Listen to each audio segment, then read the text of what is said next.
आज से करीब 200 साल पहले फ्रांस के अंदर एक विलेज है आसे नाम से। इस विलेज के अंदर जेवियर विटॉन नाम का एक आदमी रहता था और इनके घर में 4 अगस्त 1821 को जन्म होता है लुई विटॉन का। लुई विटॉन के जो फादर थे ये गरीब किसान थे और मदर क्रोनी जो थी वो हैट्स बना के बेचती थी और ऐसे करके इनका घर चलता था। अब क्योंकि फैमिली की जो फाइनेंशियल कंडीशन थी वो बहुत ज्यादा खराब थी, तो लुई विटॉन ने अपनी पढ़ाई वगैरह छोड़ के अपने फादर के साथ खेतों में ही टाइम बिताया। और जब लुई विटॉन करीब 10 साल के थे, यानी कि ईयर 1831 का टाइम था, तो लुई विटॉन की जो मदर थी उनकी डेथ हो जाती है। अब इसके बाद क्या होता है कि डेथ होने के कुछ ही टाइम बाद लुई के जो फादर थे वो दूसरी शादी कर लेते हैं और शादी होने के बाद लुई विटॉन की जो स्टेप मदर थी वो लुई को बहुत ज्यादा परेशान करने लगी और उनके फादर भी इसमें कुछ नहीं करते थे। अब ईयर 1831 में लुई विटॉन के जो फादर थे उन्होंने शादी की थी और आने वाले 3 साल तक लुई जो थे ये सारी चीजें झेलते हैं, लेकिन जब खाने वगैरह में दिक्कत होने लग जाती है और चीजें हद से बहुत ज्यादा बाहर हो जाती हैं, तो ईयर 1835 में जब लुई विटॉन 13 साल के थे, ये रात में अपने घर से बिना किसी को बताए भाग के पेरिस की तरफ जाने लगते हैं। और पेरिस की तरफ ही लुई इसलिए जाते हैं क्योंकि उस पर्टिकुलर टाइम पे लुई ने बहुत ज्यादा नाम सुना था पेरिस का कि यहाँ पे बहुत ज्यादा काम होता है। तो ये अपने हिसाब से बिना किसी से पूछे आसे से पेरिस की तरफ निकलने का प्लान स्टार्ट कर लेते हैं। अब लुई विटॉन ने ये प्लान तो बना लिया था, लेकिन इस पूरे प्लान में दिक्कत ये थी कि आसे से पेरिस जो था वो 292 माइल्स की दूरी पे था और लुई विटॉन जो थे उनके पास इतनी दूर जाने के लिए पैसे वगैरह कुछ भी नहीं थे। तो लुई को मजबूरन पेरिस की तरफ पैदल जाना पड़ता है। अब इस पूरे रास्ते में बीच बीच में जो विलेजेस वगैरह आए वहां पे लुई विटॉन रुके, वहां छोटे मोटे काम किए ताकि खाने का इंतजाम हो सके, रहने का इंतजाम हो सके। और कभी कभी जब रहने की जगह नहीं होती थी तो ये जंगल में ही सो जाते थे और कई बार तो ये भूखे भी सोते थे। और ये सारा सिलसिला 2 साल तक चलता है। लुई विटॉन जो थे वो बीच रास्ते में काम करते करते कॉन्टिन्यूअसली पेरिस की तरफ बढ़ते रहे और फाइनली ईयर 1837 में लुई विटॉन पेरिस पहुंच जाते हैं। अब पेरिस पहुंचने के बाद एलवी का सबसे मेन एम था कि कुछ भी काम पकड़ के अपने खाने वगैरह का इंतजाम करना। और अच्छी बात यह थी कि सेम टाइम पे पेरिस के अंदर जो रेलवे सर्विस थी वो भी बस ताजा ताजा शुरू हुई थी, जिसकी वजह से लोगों का जो ट्रैवल था उस पर्टिकुलर एरिया में बहुत ज्यादा बढ़ गया था। अब जब लोग ट्रैवल करते थे तो उनको अपने साथ सामान भी लेके जाना होता था, तो वो बॉक्स के अंदर सामान लेके जाते थे। तो उस एरिया में बॉक्स बनाने वालों का जो काम था वो बहुत ज्यादा बढ़ गया था पेरिस के अंदर। और सेम टाइम पे मॉन्सियर नाम का उसी एरिया में क्राफ्टमैन था जो ऐसे ही बॉक्स बनाने का काम करता था और वो अपने लिए एक सस्ता हेल्पर देख रहा था। और सेम टाइम पे लुई विटॉन मॉन्सियर के पास जाके काम मांगते हैं और क्योंकि मॉन्सियर को जरूरत थी तो मॉन्सियर जो है वो लुई विटॉन को अपने पास बड़े आराम से काम करने के लिए रख लेते हैं। अब इसके बाद लुई विटॉन ने मॉन्सियर के पास करीब 16 साल तक बहुत ही मेहनत और मन लगा के काम किया और लुई इतना अच्छा काम करने लगे कि मॉन्सियर की शॉप पे जो भी लोग बॉक्स बनवाने आते थे उनकी पहली प्रेफरेंस रहती थी कि उनका बॉक्स लुई विटॉन ही बनाए। तो इस वजह से लुई जो थे वो सारे कस्टमर के बीच में बहुत ज्यादा फेमस हो चुके थे। अब ये जो शॉप थी इसके अंदर 16 साल कंटिन्यूअसली काम करने के बाद ईयर 1852 में लुई की जिंदगी में एक बहुत बड़ा ट्विस्ट आता है, जिसकी वजह से लुई की जो जिंदगी थी वो बिल्कुल बदल जाती है। होता क्या है कि फ्रांस का जो एम्परर था नेपोलियन III, उसकी वाइफ एम्प्रेस यूगिनी, उसको लुई विटॉन का जो काम था वो इतना ज्यादा पसंद आ गया था कि वो लुई विटॉन को अपना पर्सनल बॉक्स मेकर हायर कर लेती है। उस टाइम पे जब लोग ट्रैवल करते थे तो बहुत ज्यादा सामान होता था जो बॉक्स में सेट होके जाता था, तो बॉक्स को बनाना और सेट करना भी उस टाइम पे एक जॉब मानी जाती थी। इस एक इंसिडेंट की वजह से इस पूरे एरिया के अंदर लुई विटॉन का जो नाम था उसका बहुत ज्यादा हल्ला होने लगा था। लुई अब एक ऑर्डिनरी बॉक्स मेकर से सीधे एलीट और रॉयल क्लाइंट के ग्रुप में पहुंच गए थे और अब लुई के जो क्लाइंट थे वो सारे हाई सोसाइटी से थे जो डायरेक्ट लुई के साथ कांटेक्ट में रहते थे। अब इसके बाद लुई ने क्या किया, 22 अप्रैल 1854 को शादी की और शादी के कुछ ही टाइम बाद रूनव द कैप्यूसीन में एक जगह ढूंढ के अपनी खुद की शॉप खोल ली और सेम बिल्डिंग के मेज़ानिन फ्लैट में अपना घर भी लिया।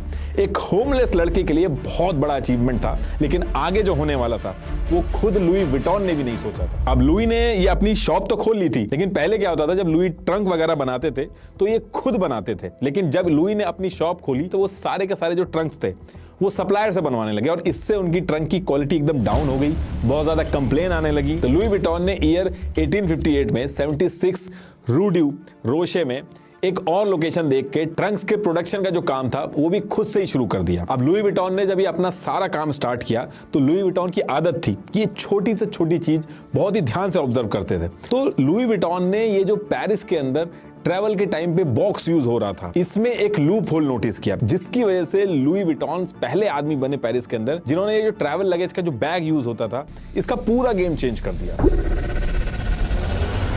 जैसे मैंने बताया था कि ट्रेन जो थी वो पेरिस में नई आई थी। उससे पहले ट्रैवल के लिए मोस्टली हॉर्स कैरेज यानी कि घोड़ा गाड़ी वगैरह चलती थी, जिसमें लगेज बॉक्स वगैरह रखने की जगह होती थी। और ये लगेज बॉक्स की जो लिड होती थी ये डोम शेप की होती थी, ताकि बारिश वगैरह में उसके ऊपर पानी ना रुके। और ये जो बॉक्स होते थे डोम शेप वाले, ये बहुत हैवी भी होते थे। अब हुआ क्या कि हॉर्स कैरेज की जगह जब लोगों ने ट्रेन से ज्यादा सफर करना शुरू किया, तो सेम ये जो डोम बॉक्स थे उन्हीं का यूज करना स्टार्ट किया। लेकिन ये जो डोम बॉक्स थे ये इतने प्रैक्टिकल नहीं थे ट्रेन के अंदर, क्योंकि डोम लिड वाले जो ट्रंक्स थे वो ट्रेन के अंदर बहुत जगह लेते थे और लोगों को इनको हैंडल करने में बहुत दिक्कत होती थी, क्योंकि बहुत ही हैवी होते थे। तो लुई विटॉन ने इस प्रॉब्लम को सबसे पहले ऑब्जर्व किया और इसके लिए लुई ने डोम शेप ट्रंक की जगह एक फ्लैट टॉप रेक्टेंगुलर ट्रंक निकाला। उस टाइम पे इसे स्टीमर ट्रंक भी कहते थे। और पुराने बॉक्स में जो पिग स्किन यूज होती थी, जिसमें बहुत जल्दी क्रैक पड़ते थे, उसकी जगह लुई विटॉन ने अपने इस फ्लैट टॉप ट्रंक में ट्रायन कैनवस का यूज किया। ये एक हैवी ड्यूटी रेजिस्टेंट फैब्रिक होता है। लुई ने इसको ज्यादातर ग्रे कलर के अंदर यूज किया। ये फैब्रिक काफी हल्का होता था और साथ में काफी ज्यादा स्ट्रॉन्ग भी होता था। इस फैब्रिक को यूज करने की वजह से ट्रंक की जो लाइफ थी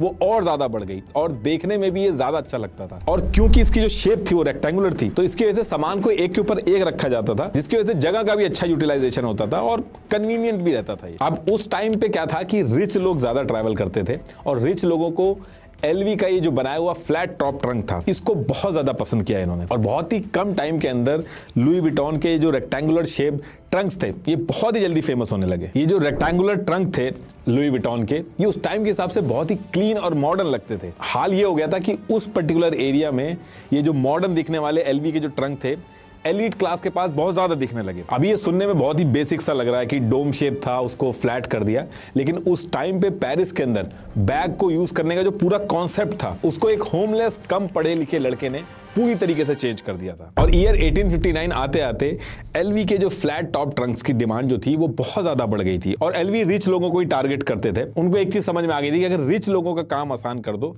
तो फिर जितना भी पैसा आप मांगो वो देने के लिए तैयार रहते हैं। और यही रीजन है कि एलवी ने उस टाइम के जो रिच लोग थे उनकी नीड पूरी करने के लिए कस्टमाइज ट्रंक भी बनाए, क्योंकि उस टाइम पे ये ट्रेंड था कि सारा सामान एक ही ट्रंक में भर के ले जाया जाता था, तो इससे दिक्कत होती थी। लेकिन लुई विटॉन ने क्या किया था, उन्होंने अपने ट्रंक्स में कस्टमाइज करके अलग अलग सेगमेंट में डिवाइड कर दिया था बॉक्स को। जो एक बेसिक बॉक्स चलता था उसको बहुत ही मॉडर्न कर दिया था। अब इसके बाद लुई विटॉन ने एक और चीज नोटिस की कि उस टाइम पे फीमेल्स जो थी वो बैग्स बहुत कम यूज करती थी, क्योंकि फीमेल्स हैंड बैग जो थे वो सोसाइटी में उतने एक्सेप्टेड नहीं थे। कहा जाता था कि ये भारी और इनएलिगेंट होते हैं, इससे फीमेल को इंजरी भी हो सकती है। तो लुई विटॉन ने इन भारी फीमेल जो बैग्स थे इनका भी सॉल्यूशन निकाला और कैनवस का यूज करके लाइट वेट और स्टाइलिश हैंडबैग निकाल दिए। और लुई विटॉन के छोटे से स्टेप से फीमेल हैंडबैग जो थे उनकी भी डिमांड बहुत ज्यादा बढ़ गई थी। तो लुई विटॉन ने जो फीमेल हैंडबैग्स थे उनका ट्रेंड भी उस एरिया में बहुत ज्यादा फैलाया था। उस टाइम पे लुई विटॉन ये जो सारी चीजें कर रहे थे, रिच लोगों के लिए ये एक इन्वेंशन की तरह था और वो इसके लिए कितना भी पैसा खर्च करने के लिए तैयार थे। और ये सारी चीजें जो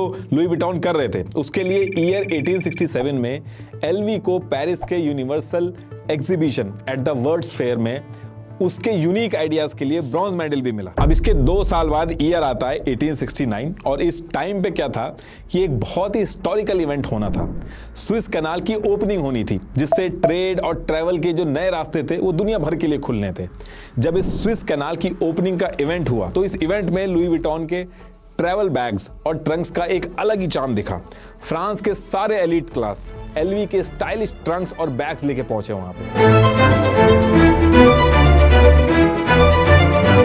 इस पूरे इवेंट में जब एलवी के बैग्स का ग्लैमर का तड़का लगा तो यहां से एलवी इंटरनेशनल लेवल पे फेमस हुआ। इस इवेंट के अंदर एलवी के जो बैग्स थे उनका इतना डिस्कशन हुआ कि बड़े बड़े लोग इस एलवी के बैग्स के लिए फ्रांस में आने लगे। इजिप्ट के वाइस रॉय जो थे वो स्पेशली एलवी के बैग लेने के लिए फ्रांस गए और बैग्स इतने पसंद आए कि आगे चल के इनकी जो फैमिली थी एलवी को इन्होंने एक डॉक्यूमेंट साइन करके दिया रॉयल फैमिली के सप्लायर का। ये टाइटल एक प्रूफ था कि एलवी की जो क्राफ्टमैनशिप थी वो इतनी सुपीरियर है कि इजिप्ट की जो रॉयल फैमिली है उनको भी ये सप्लाई करते हैं। तो एलवी ब्रांड को जो इस तरीके से ऑनर किया जा रहा था, उससे एलवी ब्रांड की इंटरनेशनल रेपुटेशन को बहुत ज्यादा बढ़ावा मिल रहा था। और इजिप्ट से ज्यादा इंडिया के जो महाराजा थे वो एलवी के बैग्स के दीवाने हो गए थे। कपूरथला के महाराजा जगतजीत सिंह को एलवी इतना पसंद आया कि उन्होंने 60 अलग अलग एलवी के ट्रंक्स ऑर्डर कर दिए। कपड़े के लिए अलग, तलवार के लिए अलग, टर्बन, हर चीज के लिए एलवी के कस्टमाइज्ड ट्रंक्स बनवाए गए। ऐसे बड़ौदा के महाराजा सयाजी राव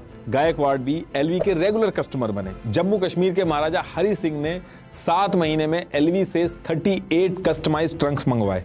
पोलो आउटफिट के लिए अलग, सिगरेट ड्राइंग के लिए अलग, हर चीज के लिए महाराजा ने अलग अलग एलवी के कस्टमाइज बैग मंगवाए। और यहां से एलवी की जो ब्रांडिंग थी वो बहुत तेजी से आगे बढ़ रही थी, क्योंकि बहुत ही पावरफुल और रिच लोग इसको यूज कर रहे थे। और जो चीज पावरफुल और रिच लोग यूज करते हैं वो चीज मिडिल क्लास और गरीबों के लिए भी एस्पिरेशनल बन जाती है। वो भी चाहते हैं कि अगर ये बैग मिल जाए तो उनकी भी रेपुटेशन उससे मैच हो जाएगी। अब इसके बाद क्या होता है कि जब ईयर 1870 आता है तो लुई विटॉन के लिए बहुत बड़ी दिक्कत खड़ी हो जाती है। इस टाइम पे फ्रैंको प्रूशियन वॉर स्टार्ट हो जाती है और इस वॉर की वजह से लुई को मजबूरन पेरिस में अपनी शॉप और सामान को छोड़ के पेरिस से थोड़ी दूर पे एक जगह है एशनीर्स, यहाँ पे हजारों लोगों के साथ रिफ्यूजी कैंप में शिफ्ट होना पड़ता है। अब जैसे ही लुई विटॉन रिफ्यूजी कैंप में शिफ्ट होते हैं, वॉर के चलते लुई विटॉन की जो वर्कशॉप वगैरह थी सब तोड़ दी जाती हैं। टूल्स, कैनवस वगैरह जो सारा सामान था वो सब चोरी कर लिया जाता है और लुई विटॉन ने जो भी कुछ बनाया था इस वॉर के चलते सारा कुछ खत्म हो जाता है। और जब ईयर 1871 में वॉर खत्म होती है तो लुई विटॉन के पास कुछ भी नहीं बचता है, सब कुछ लूट गया होता है। लुई विटॉन दोबारा से वहां खड़े थे जहां से उन्होंने शुरू किया था। लेकिन इस वॉर की वजह से एक चीज ऐसी हुई थी जिससे लुई को बहुत फायदा हुआ। प्रॉपर्टी के जो रेट्स थे वो बहुत ज्यादा सस्ते हो गए थे और जो मेन और स्ट्रैटेजिक लोकेशन थी सब सस्ते में मिल रही थी, क्योंकि उस पर्टिकुलर टाइम पे किसी के पास पैसे ही नहीं थे कि वो दुकानों को खरीद सके या रेंट पे ले सके। बहुत ही कम लोग थे जिनके पास कुछ सेविंग्स बची थी। लुई उनमें से एक थे जिनके पास थोड़े बहुत पैसे बचे थे। जैसे ही लुई को शॉप्स के गिरते हुए रेट्स के बारे में पता चलता है, वो बिना किसी और चीज में पैसे लगाए सीधा क्या करते हैं, ओपरा डिस्ट्रिक्ट के नंबर 1 रूई स्क्राइब की शॉप ले लेते हैं। इस शॉप को लुई इसलिए लेते हैं क्योंकि इसकी स्ट्रैटेजिक लोकेशन जो थी वो बहुत ही अच्छी थी। ये जो शॉप थी ये रेलवे स्टेशन के पास थी।